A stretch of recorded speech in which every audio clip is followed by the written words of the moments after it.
The Galactic Council chamber hummed with the low vibrations of a dozen different species breathing, clicking, and generating the various sounds that passed for thoughtful consideration across the known galaxy.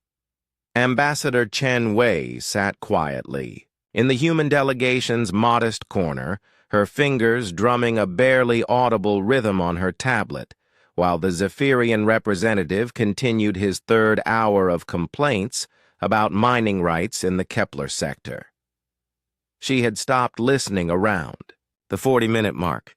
The human delegation has been suspiciously quiet, rumbled Thex Vorlak, the massive crystalline entity who served as the hegemony's primary diplomat.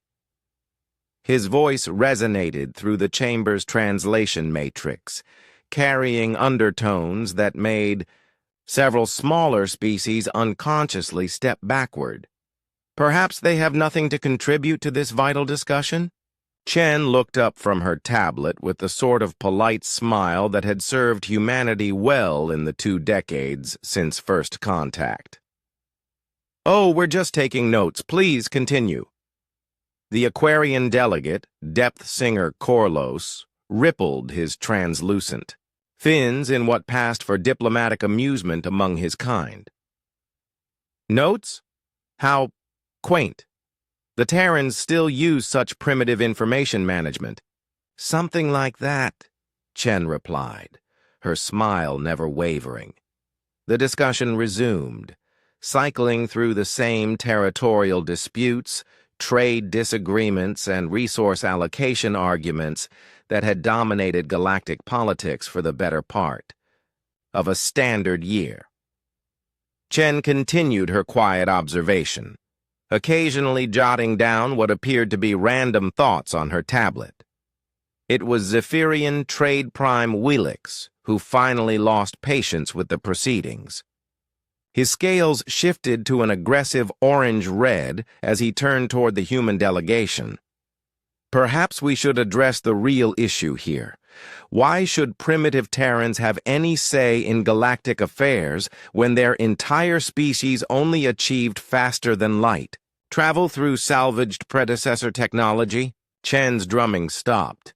The sudden silence from the human corner seemed to draw the attention of every diplomat in the room. "That's an interesting question," she said, standing slowly. Her movements carried none of the fluid grace of the Aquarians, or the intimidating presence of the hegemony, yet something about her posture made the chamber fall silent. "And it deserves an honest answer." She tapped her tablet, and a holographic display materialized above the council table. At first glance, it appeared to be a simple star chart of the local galactic arm. Chen gestured, and the display zoomed in to show the Zephyrian home system.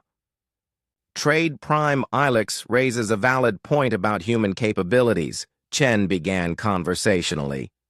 "So let me demonstrate.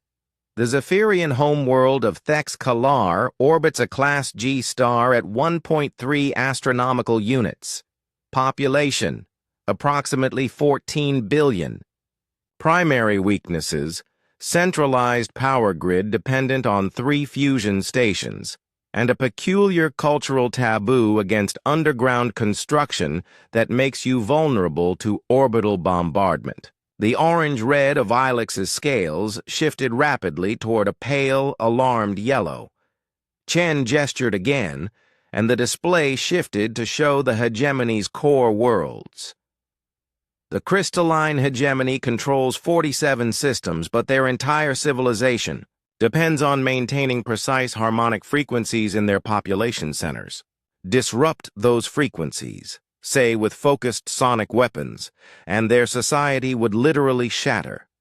We calculated that 17 properly placed resonance bombs could effectively end their expansion capabilities." Thex Vorlak's massive form began to emit a low, discordant hum that the translation matrix couldn't quite interpret. "The Aquarians," Chen continued, now highlighting the water-rich worlds of the Depth Alliance, "have mastered underwater cities and orbital habitats, but they've never developed effective countermeasures against rapid atmospheric ionization. A few modified solar flares, artificially generated and directed, would turn their atmospheric moisture into a conductor grid. Very elegant, actually. Depth singer Corlos had gone completely transparent, a defensive reflex his species exhibited under extreme stress. Chen methodically worked through the chamber, highlighting system after system, species after species. The mechanical collective's dependency on quantum entanglement networks. The hive mind's vulnerability to specific electromagnetic frequencies that could disrupt their collective consciousness. The tree shepherd's reliance on complex root systems that could be targeted with engineered bioweapons. Now, Chen said, finally turning back to face the assembled delegates, Trade Prime Ilex asked why humanity deserves a voice in galactic affairs. The answer is simple. Because we're the only species in this room that spent our first 50 years in space not figuring out how to explore or trade or expand. She gestured one final time, and the holographic display showed Earth, a blue-green, marble surrounded by an absolutely staggering array of defensive installations, hidden weapons platforms, and orbital monitoring stations. We spent those 50 years figuring out how to survive contact with any one of you if you decided we shouldn't exist anymore. Every species that's achieved spaceflight has some version of "we come in peace." Humans added, "but we're prepared if you don't." The chamber had fallen into the kind of absolute silence usually reserved for vacuum. The beautiful thing about contingency planning, Chen continued cheerfully, is that it's only valuable if you never have to use it. We'd much rather sit here, take notes, and occasionally mediate disputes over mining rights. But since you asked about our qualifications, she gestured to encompass the still-active holographic displays, showing detailed strike plans for every homeworld represented. These are just the conventional options. Would anyone like to see our creative solutions? Trade Prime Ilex's scales had now shifted to a color Chen was reasonably certain didn't exist in nature. Of course, she added, finally closing the display. And sitting back down, we'd much prefer to continue with the boring diplomatic approach. Mining rights in the Kepler sector, wasn't it? For the first time in Galactic Council history, a complex territorial dispute was resolved in under 10 minutes. As the delegates filed out of the chamber in various states of shock and hurried consultation with their homeworlds, Depth Singer Corlos paused beside the human delegation. "Ambassador Chen," he said quietly, his voice somehow carrying respect and terror in equal measure, "that was either the most brilliant diplomatic maneuver in galactic history or the most terrifying threat ever delivered with a smile." Chen looked up from her tablet, where she was already drafting her report to Earth Command. "Why not both?" The Aquarian delegate rippled his fins in what might have been laughter, before hurrying to catch up with his staff.